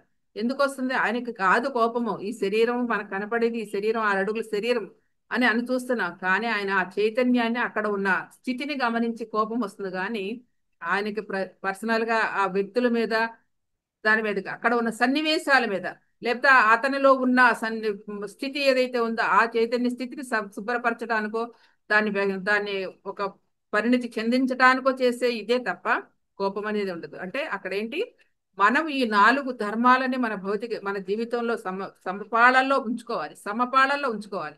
కోపం వచ్చినప్పుడు కోపము ఉండాలి, కోరిక వచ్చినప్పుడు కోరిక తీర్చుకోవాలి, అది అర్థవంతంగా. మనకు మించిన కోరిక చేస్తే అది మళ్ళా ఆశ అవుతుంది.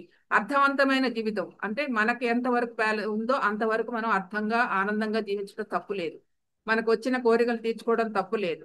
అలాగే ధర్మయుక్తంగా నీకున్న దానిలో 10 మందికి పంచిపెట్టుకుంటే నీకున్న దానిలో జీవితాన్ని పూర్తిగా చక్కగా వ్యవహరించుకోవడం తప్పు లేదు. ఇలా ఎప్పుడైతే ఉన్నాయో ఆటోమేటిక్గా మోక్షం వస్తుంది. మోక్షం కోరుకునేది ఏం కాదండి అసలు, లేదా సంపాదించుకునేది కాదు. ఏదో తెచ్చుకునేది కాదు.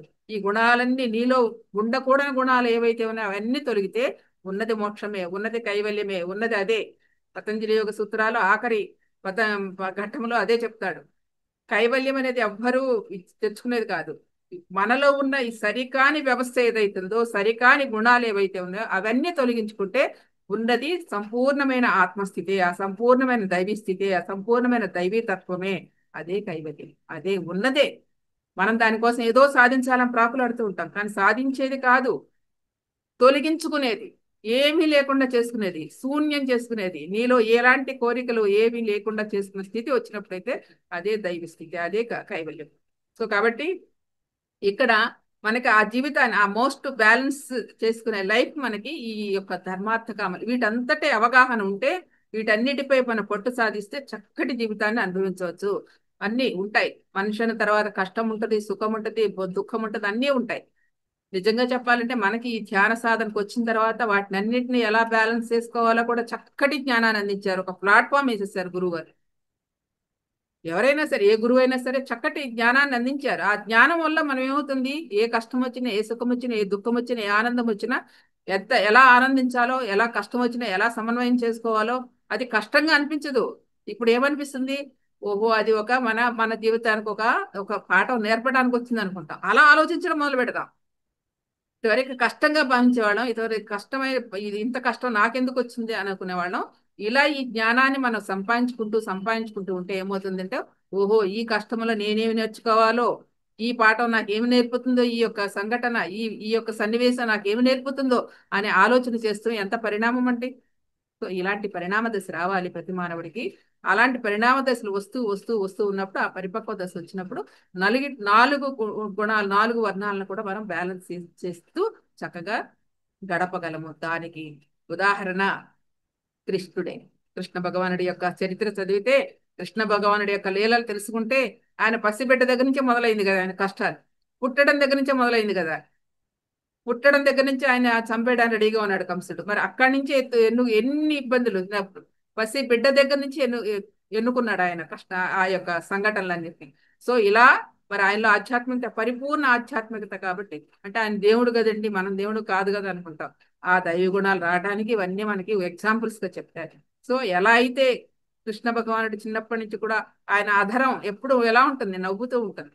సో ఆ నవ్వుని మన యొక్క ముఖార విందానం నవ్వుతూ ఉంచుకుంటే ఆ కష్టాలు సుఖాలు అవన్నీ అలాగే తేలిగ్గా వెళ్ళిపోతూ ఉంటాయని, ఆ మహానుభావుల యొక్క చరిత్రలు చదువుతూ, ఆ మహానుభావుల యొక్క లీలలు వింటూ ఉంటే మనకి ఒక చైతన్యం కలుగుతూ ఉంటుంది. మనకి ఏ కష్టం వచ్చినా, ఏ ఆపద వచ్చినా వాటిని గుర్తు తెచ్చుకుంటే మనం కూడా చాలా ఈజీగా బయటికి వస్తూ ఉంటాం. ఇదే జ్ఞానం అంటే. జ్ఞానం అంటే అంతే. సో కాబట్టి ఇలా సమన్వయం చేసుకున్న వాడే పురుషోత్తముడు. అంటే ఈ 4 రకాల వర్ణాలతో, 4 రకాల ధర్మాలను ఎవరైతే జీవితంలో చక్కగా సమన్వయం చేసుకుంటూ వెళ్ళగలుగుతున్న వాడే పురుషోత్తముడు. అదే కృష్ణుడు. పురుషోత్తముడు అంటే ఉత్తమోత్తముడు. ఈ యొక్క చైతన్య స్థాయిలో ఉత్తమంగా ఎదుగుతున్నవాడు, పరిణితి చెందినవాడు అనమాట. సో ఆత్మ యొక్క విరాట్ స్వరూపము మూల చైతన్యం నుండి వచ్చింది. ఎక్కడి నుంచి వచ్చామో మళ్ళీ అక్కడికే మనం చేరతాము. ఎక్కడ ఉద్భవించింది, మూల చైతన్యం నుండి ఆ సృష్టి ఉద్భవించింది. మరలా ఇంత గుణాలు సంపరించుకుంటూ, ఇంత ఇంత కథ నడుచుకుంటూ, ఈ ఆత్మకథ ఇన్ని జన్మల పరిణామ దశ, పరిపక్వ దశకు వచ్చిన తర్వాత మళ్ళా చేరేది ఎక్కడికి, మరలా అదే సృష్టి దగ్గర చేరతాం. ఎక్కడి నుంచి వచ్చామో అక్కడికే చేరతాము. అదే అదే ఆ చేరటమే కైవల్యం, ఆ చేరటమే మోక్షము, ఆ చేరటమే ముక్త స్థితి, మోక్ష స్థితి. అది చెప్తున్నాను. కాబట్టి ఆ విరాట్ స్వరూపం మూల చైతన్యం నుండి వచ్చింది. ఎక్కడి నుండి వచ్చామో అక్కడికి చేరటమే ఆ కైవల్య స్థితి, ఆ మోక్ష స్థితి, ఆ పదస్థితి అని చెప్తుంది. సో ఆధ్యాత్మికత అంటే స్వ ఇచ్ఛ. ఎలా చెప్పుకున్నా ఫస్ట్ తన యొక్క ఆ మూల చైతన్యానికి తన యొక్క ఇచ్ఛ కలిగింది, స్వ ఇచ్ఛ. సృష్టి చెయ్యాలని ఒక ఇచ్ఛ కలిగింది, ఇంత సృష్టి సంకల్పించింది, మళ్ళా తనలోకే కలిపేసుకుంటుంది. అదే విధంగా మన ఆధ్యాత్మిక జీవితం కూడా మన స్వ ఇచ్ఛ, మన ఇష్ట ప్రకారమే మనం వస్తున్నాం, మన ఇష్ట ప్రకారమే మనం సాధన చేస్తున్నాం, మన ఇష్ట ప్రకారం మళ్ళీ అక్కడికి వెళ్తున్నాం. అందుకని ఆధ్యాత్మికత అంటే స్వ ఇచ్ఛ అన్న మౌలిక సృష్టి రహస్యాన్ని అవగతం చేసుకోవడము ఆధ్యాత్మికతకి ఆది మూలము. అంటే ఇది మూలం. ఎక్కడి నుండి వచ్చామో, ఎట్లయితే మూల చైతన్యానికి స్వ ఇచ్ఛతేత ఇంత సృష్టి ఆవిర్భవింపచేసి తనలోకి ఎలా కలిపేసుకుంటుందో అదే విధంగా ప్రతి ఒక్క ఆత్మ అలా స్వ ఇచ్ఛతోనే ఈ ఆత్మ యొక్క క్షేత్రానికి వస్తున్నాడు, ఇలా పరిణతి చెందుతున్నాడు, మళ్ళా తర్వాత తనలో లీనమవుతున్నాడు. ఇదే ఆధ్యాత్మికత ఆది మూలం. కాబట్టి అది ఎక్కడుంది? ఆత్మలోనే ఉంది, ఎక్కడా లేదు. ఆత్మలోనే తెలుసుకోవడం, ఆధ్యాత్మికతలోనే జయము విజయము అన్ని కూడా ఈ ఆధ్యాత్మికతలోనే ఉంటాయి. ఇది ఎలా అంటే అనునిత్య ధ్యాన సాధన ద్వారానే ఈ యొక్క సాధన సిద్ధిస్తుంది, ఈ ఆధ్యాత్మికత పరిపూర్ణత సిద్ధిస్తుంది. నిరంతర ధ్యాన జ్ఞాన స్వాధ్యాయ సాంగత్యాలతో ఉంటేనే ఇదంతా కూడా పరిపూర్ణత వస్తుంది, పక్వానికి వస్తుంది, పరిణతి చెందుతాము, మన ఆత్మక్షేత్రం గురించి మనం పరిపూర్ణంగా తెలుసుకుంటాము అన్న సిద్ధాంతాన్ని చక్కగా ఆది మూలము నుండి ఆత్మకథ ఆత్మకథ ప్రతి ఒక్కడి ఆత్మకథ ఇదే. ఈ ఈ సృష్టిలో ఆవిర్భవించిన ప్రతి మానవుడి యొక్క కథ వెనక ముందు జరుగుద్ది కానీ కథ ఇదే మొదలై, ఇదే మొదలు ఇదే చివరవుతుంది. సో ఇదేనండి ఆది నుండి ఆధ్యాత్మికత. Okay, thank you. మరి ఇంతటి అవకాశాన్ని మీతో పంచుకోవడానికి ఇంత అద్భుతమైన అవకాశం ఇచ్చిన మహావతార్ ఫౌండేషన్ వారి అందరికీ కూడా నమస్కారం. Thank you, thank you, thank thank you. You so much. ఇంత చక్కటి జ్ఞానాన్ని మాకు అందించినందుకు మహావతార్ ఫౌండేషన్ తరపు నుంచి, జూమ్లో పాల్గొన్న ప్రతి ఒక్కరి తరపు నుంచి కూడా మీకు శతకోటి ఆత్మ ప్రణామాలు మేడం. ధన్యవాదములు. Thank you so much. Masters మేడంకి ఒకసారి ఇంత చక్కటి జ్ఞానాన్ని మనకు అందించినందుకు ఒకసారి గట్టిగా ధన్యవాదాలు తెలుపుకుందాం. Thank you madam. చాలా చాలా అద్భుతంగా, అంటే ఆది నుంచి ఆధ్యాత్మికత గురించి చాలా బాగా చెప్పినారు మేడం. ఈ ఎవరికైనా ఏమైనా క్వశ్చన్ అండ్ ఆన్సర్స్ ఉంటే ఒక 5 నిమిషాలు మాట్లాడతారు మేడం. మాస్టర్స్, ఎవరికైనా మేడం చెప్పిన దాని మీద ఏమైనా డౌట్ ఉంటే ఒక చెప్పండి. అన్మ్యూట్ చేసుకొని మాట్లాడొచ్చు. అందరికీ అన్మ్యూట్ ఆప్షన్ ఉంది.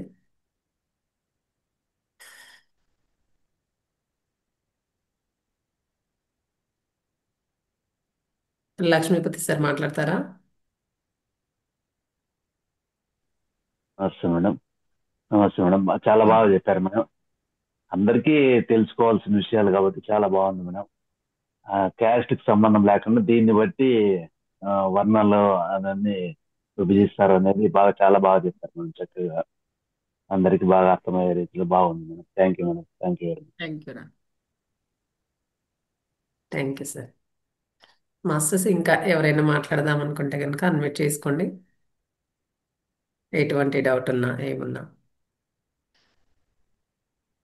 పురుష ప్రకృతి కలయికలు, అది అంటే పురుషుడు అంటే నిజంగా ఈ ఆధ్యాత్మికతలోకి రాకముందు అయితే పురుషుడు అంటే మగవాళ్ళే అనుకునేది మేడం. అవును, అవును. మీరైతే చాలా బాగుంది ఇక్కడ అది. ఈ ఆధ్యాత్మిక తత్వంలో పురుష అనే పదం ఎప్పుడు ఉపయోగిస్తారు?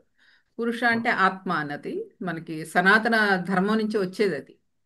సో అవును. అది అక్కడ మనకు తెలియక అలా అనుకుంటాము, తెలిసిన తర్వాత అది తెలుసుకోవాలి. ఫస్ట్ బేస్ అదే. సృష్టి నుంచి మళ్ళీ ఎక్కడ మొదలవుతామో మళ్ళీ అక్కడికే వెళ్ళిపోతాం అనేది ఈరోజు. అంతే అంటే కదా. ఇన్ని గుణాలు ఇవన్నీ మెల్లిమెల్లిగా మనం మార్పు చెంది చెంది చెంది మొత్తం కంప్లీట్ నిర్గుణంలోకి వెళ్ళి మళ్ళీ ఆ, మళ్ళీ ఎక్కడి నుంచి వచ్చామో అక్కడికి వెళ్ళిపోతాం అనేది చాలా అద్భుతంగా ఉంది మేడం. కైవల్యం పొంది మోక్షంలోకి చాలా బాగుంది. మోక్షం పొందుతాం అనేది. ఉమ్. నేనా సార్, రమేష్ సార్ మాట్లాడతారా మీరు? అన్మ్యూట్ చేసుకోండి మాట్లాడాలనుకుంటే. మాట్లాడండి సార్. నమస్తే. నమస్తే అండి. క్లాస్ చాలా బాగా చెప్పింది. Thank you. బాగా చెప్పారు మేడం, అన్ని అర్థమయ్యేటట్టు చెప్పారు. అన్నీ అర్థమయ్యేలా మీరు ఉన్నారు, అర్థం చేసుకున్న కెపాసిటీలో అది. చాలా బాగుంది. ఇంకోటి ఏంటంటే మేడం, అవతలి వాళ్ళ స్థితిని అర్థం చేసుకున్నప్పుడు మనకు ఎటువంటి ఇబ్బంది కలగదు. మనకు వచ్చే కోపం కూడా ఆ స్థితి పైనే అని చెప్పారు కదా చూడండి మేడం. అంటే ఆ స్థితిని ఇప్పుడు గమనిస్తున్నాము అనిపిస్తుంది మాకు కూడా. అంతే కదా మరి. అది వరకు గమనించగలుగుతున్నామని. మనకు కూడా వచ్చేసేది ఊపు. కానీ మనం మనం ఎదుగుతున్న కొద్దీ మనలో మార్పు రావాలి. ఒకనాడు మనం అలాంటి వాళ్ళమే.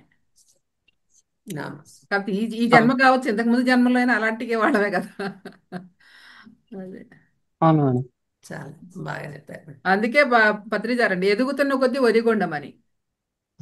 ఎంత ఎదుగుతాం అంత ఒదిగి ఉండాలి. మనకి ఎదిగామంటే కొమ్ములు వచ్చేస్తాయి. కాదు అది కాదు. అలా ఎక్కడ కాదు. తోటలు పెరిగినాయో అక్కడ మనమే గమనించుకొని కట్ చేసుకోవాలి మేడం. అది చేసుకోవాలి. బాగుంది. చాలా బాగుంది. చక్కగా చెప్పారు. Thank you sir. మాస్టర్స్ ఇంకా ఎవరైనా మాట్లాడాలనుకుంటే కనుక అన్మ్యూట్ చేసుకొని మాట్లాడండి. ఒక 2 మెంబర్స్కి ఇదే చాలు. నా లైఫ్. ఇది పద్మపత్రం పత్రి గారు పెట్టిన టైటిల్ అది. ఇది నా అంటే మన ఆటోబయోగ్రఫీ అన్నమాట. సో తర్వాత లలితా సహస్రనామ అద్వైతామృతం ఒకటి, తర్వాత పతంజలి యోగ సూత్రాలు ఒకటి బుక్స్ వచ్చినాయి. అవి కూడా పత్రి గారి కోరిక మేరకే అవి రాయబడినాయి. మీ అందరికి తెలుసో లేదా, లలిత రహస్య అద్వైతామృతం. అంటే లలిత మీద ప్రతి ఒక్క నామానికి అద్వైత నామం. అద్వైతం అంటే రెండుగా, ద్వైతం అంటే రెండు కదా. అమ్మ వేరు మనం వేరు అనుకుంటున్నాం, కానీ అద్వైతం అంటే అమ్మే మనము, అమ్మ యొక్క స్థితే మనది అన్న చెప్పిందే లలిత రహస్య సహస్రనామ అద్వైతామృతం. అలాగే పతంజలి యోగ సూత్రాలు. పతంజలి యోగ సూత్రాలు కూడా పత్రి గారు ఎంతో కోరికతో అడిగారు, నేను చేయలేకపోయాను నువ్వు చేయమని చెప్పేసి అని. సో దాన్ని ఒక సంవత్సరం పాటు దాన్ని అంతా రీసెర్చ్ చేసి వాని రూపంగా తీసుకొచ్చాను. పుస్తకం వచ్చేటప్పటికి ఆయన వెళ్ళిపోయారు. సో అదనమాట. అట్లాగే ఈ మధ్యకాలం నాది పద్మాజక్క ఛానల్ ఉంది, నా ఛానల్ కూడా. దానిలో భాగవతం ఇంచుమించు సంవత్సరంన్నర పాటు చెప్పుకున్నాం. భాగవతం చాలా అద్భుతమైన సబ్జెక్టు. భాగవతం మనకంటే పురాణాలే కదా అనుకుంటున్నాం, పురాణాలు కాదు. ఇప్పుడు మనం విన్నామే, ఈ ఈ శరీరము ఈ క్షేత్రం ఎలా వచ్చింది, ఈ శరీరం రావడానికి అసలు మనకి తెలియని ఋషి సాంప్రదాయం ఎంత ఉందో, ఎంత కష్టపడ్డారో ఈ యొక్క శరీరాలు తయారు చేయడానికి, ఈ నిర్మాణం చేయటానికి, ఈ సృష్టి చేయడానికి. మనకి కనిపించిన భగవత్ స్వరూపాలు, భగవత్ లీలలు ఎన్ని జరుగుతాయి అనేది ఆ భాగవతంలో ఉంటుంది. చాలా అద్భుతమైన సబ్జెక్టు. చదువుతున్న కొద్దీ మాకే ఆనందం అనిపించింది. కాకపోతే అది ఏంటంటే పురాణాలు కదా అని మనకి తేలిగ్గా తీసేస్తారు. కానీ ఆ పురాణాల్లోనే సత్యాలు దాగి మర్మంగా ఉన్నాయి, గుప్తంగా ఉన్నాయి. సో ఇలాగా ఈ చెప్తున్నా. ఇప్పుడు ప్రస్తుతం విజ్ఞాన భైరవ తంత్ర చెప్తున్నా ప్రస్తుతం నా ఛానల్లో. అది మార్నింగ్ 5 to 6:30. అందుకని ఈ రోజు పెట్టాం, మాకైతే ఆ రోజు కుదరదు రోజును. ఓకే. అదే మేడం, భాగవతము ఎక్స్ప్లెయిన్ చేసుకుంటూ దాన్ని ఏంటి అంటే ఆ, ఆ, అంటే దాన్ని జ్ఞాన కోణంలో చెప్తే చాలా అద్భుతంగా ఉంటుంది మేడం. అంటే జ్ఞానకోణంలోనేనమ్మా. ఒక స్టోరీ టైప్ కాకుండా. లేదు లేదు, స్టోరీ అంటే మనకి అందరూ ఇంచుమించు భాగవతంలో ఏం చెప్తారంటే దశమస్కందము భగవంతుని లీలలు ఎక్కువ చెప్తారు. కానీ మొదటి 1, 2, 3, 4, 5 అధ్యాయాలకు ఎవరికి అర్థం కావు, ఎవరు టచ్ చేయరు అసలు. అది ఎక్కడో కొంతమంది మాత్రం చెప్తారు, చాలా తక్కువ. అది కూడా ఇలా మనకి మన మన అనుగుణంగా మనకి చక్కగా స్పిరిచువాలిటీలో చెప్పే ఉన్నాం. విధంగా ఉన్నది మనకి మాస్టర్ ఈకే గారు అని ఉన్నారు, ఎకిరాల కృష్ణమాచార్య గారు. చాలా అద్భుతంగా చెప్తారు. ఈనాటి కోణాల్లో అర్థం చేసుకోవడానికి అసలు సృష్టి యొక్క స్థితిగతులు ఎంత అద్భుతంగా చెప్పారండి. మహాద్రష్ట ఆయన కూడాను. ఆయనదే అవే తీసుకున్నాను నేను కూడాను. సో చాలా బాగుంది. వినాలనుకుంటే మీరు వెళ్ళొచ్చు. నా దానిలోకి వెళితే ప్లేలిస్ట్ కొడితే అన్నీ వస్తాయి. ఇంచుమించు సంవత్సరంన్నర 250 ఎపిసోడ్లు ఎన్నో అయినాయి.